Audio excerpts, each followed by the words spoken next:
সুখ, সাফল্য ও প্রাচুর্যের ৩ সূত্র: কৃতজ্ঞতা, মধ্যমপন্থা ও অল্প তুষ্টি।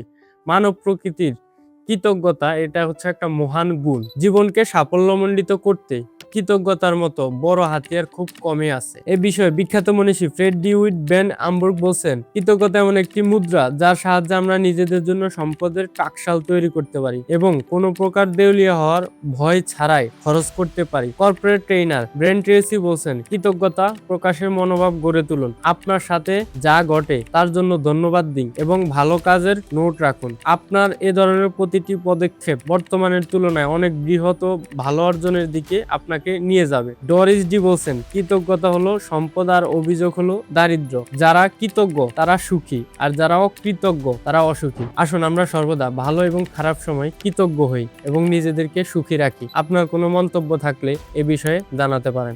ধন্যবাদ।